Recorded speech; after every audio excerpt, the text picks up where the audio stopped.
বন্ধুরা, আজকে আমার জীবনে ঘটে যাওয়া একটি রাতের ঘটনা আপনাদেরকে শোনাতে যাচ্ছি। একদিন আমার বাড়িতে কেউ ছিল না। আমার বাবা মা, আমার ওয়াইফ, আমার ছেলে সবাই আমার বোনের বাসায় দাওয়াত খেতে গিয়েছিল। তো আমি বাড়িতে একাই ছিলাম। মোবাইল দেখছি, ঘুম ধরছে না। তো হঠাৎ করে একটু বমির ভাব চলে আসলো। চোখটা বুজে চুপ করেছিলাম। হঠাৎ শুনি বাইরে পায়ের আওয়াজ, ঘুরে বেড়াচ্ছে কে যেন।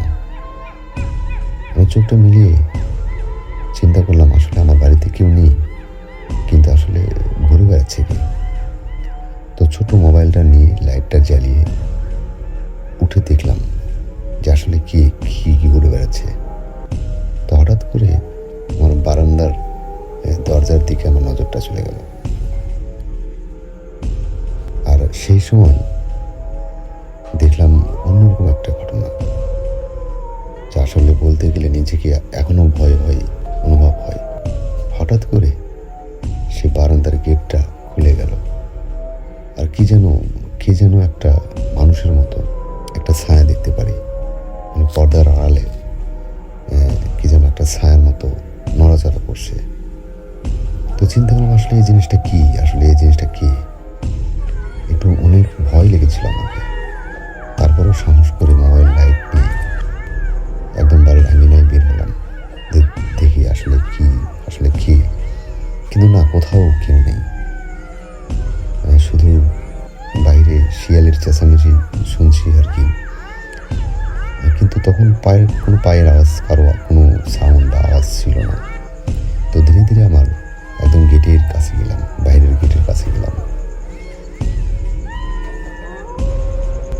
আর মাঝে মধ্যে একটু কি যেন ছায়ার মতো দেখছি আর কি। তারপর গেটের কাছে গেলাম। গেটের কাছে গিয়ে গেটটা খুলে ফেললাম।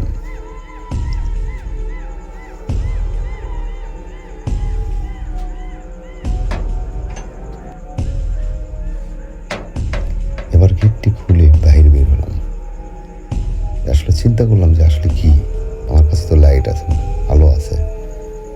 তারপর আমাদের পাড়ার ভিতরে একটু ঢুকলাম।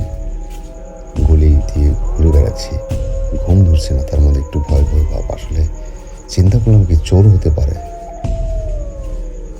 তো আমি এক পর্যায়ে গলির ভিতর দিয়ে হাঁটছি আর কি। অনেক রাত্রে ঘটনা আর কি, কিন্তু কোথাও কেউ নেই। কিন্তু আমি একসময় মনে হচ্ছে আমার পিছনে কে যেন আসছে। আমার পিছনেও কারো যেন পায়ের সাউন্ড পাচ্ছি আর কি। তো এই রাতটি আমি আসলে খুব ভয়ে ছিলাম।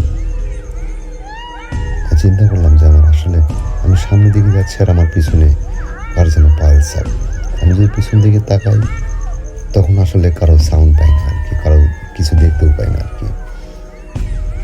তো ওই রাতটা আমার অনেক ভয়ে কেটেছিল আর কি।